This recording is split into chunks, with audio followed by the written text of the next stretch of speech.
Paano nga ba nadi-dismiss ang isang agency? Paano kung hindi nag-open ang isang agency ng isang linggo, isang buwan?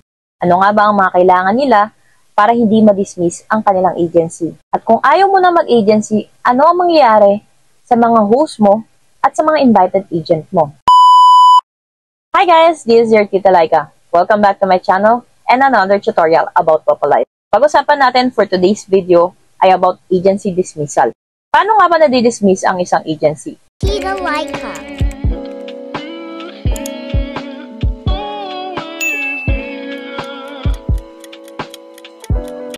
May mga patakaran ang isang agency na kailangan nilang ma-reach para hindi ma-dissolve ang kanilang agency. Bilang isang agent, dapat alam nyo ang mga bagay na ito. Dapat face authenticated ang account ninyo. Alam naman natin ang face authentication ay napaka-importante at pagkakakilanlan ng bawat account. Hindi ka rin maaaring makapag-cash out kapag hindi face authenticated ang iyong account. At kailangan mo rin ang dalawang sumusunod. Isa sa dalawa ang kailangan mo ma-reach para hindi ma-dissolve ang agency na meron ka. Kapag ikaw ay more than 2 weeks na, as agent kay Popolive, dapat ay ma-reach mo na ang total of 10 hours live sa loob na isang linggo. Itong total of 10 hours live na to, ay kasama dito ang mga live hours ng iyong mga host at ang live hours mo. Makikita mo kung nakakailang hours na kayo sa inyong agency, just click your agency management and go to your data.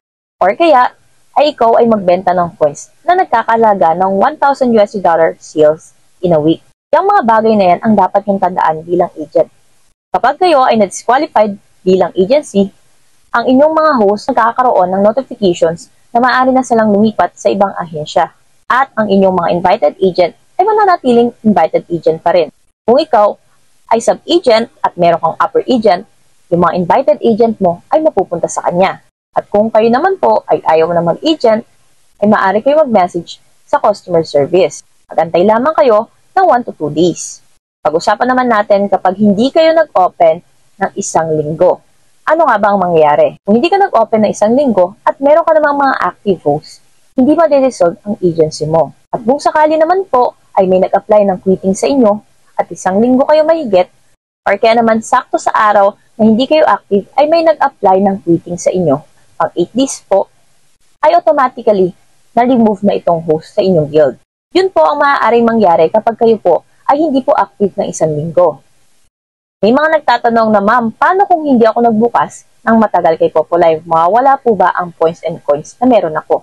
Hindi naman po mawawala ang points and coins na meron kayo. Mawawala lang po ang coins and points na meron kayo kung umabot po ng 90 days ang hindi nyo pagbubukas ng inyong account. Kung gano'n naman po katagal ang hindi nyo pagbubukas ng inyong account, ay baka mamaya ay nagsi-applyan na ng quitting ang inyong mga host at isa-isa na silang naalis inyong guild. Ang pagiging agency ay malaki ang responsibilidad.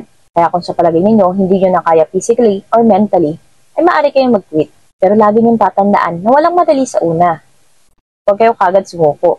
Gawin niyo muna ang makakaya ninyo at kung sakali naman talaga na nahihirapan na kayo, maaari kayong mag-quit. At kung sakali naman po may invited agent kayo, at natatakot kayo na baka maapektuhan sila, ay huwag kayong mag-alala. Gaya nga ng sabi ko, ay kapag nag-apply kayo ng quitting or hindi na kayo naging agent, hindi maapektuhan ang mga invited agent ninyo. So sana may natutunan kayo sa video na ito. Kung kayo ay may mga katanungan, you can comment down below. At kung kayo ay may mga suggestion na tutorial, ay huwag kayong mahihiya mag-comment down below. Don't forget to like and share on this video para mas maraming makaalam. Lagi din ako naka-live kay Popolive from 9 PM Philippine time. My user ID is 79170. Marami akong tutorial sa aking YouTube channel. Just search Tita Laika Vlog. Also follow me on my other social media accounts. Just search Tita Laika or I am Tita Laika. Thank you for watching and see you on our next tutorial. Bye! Thanks for watching. Share. Don't forget to like, comment, and subscribe. See you next vlog.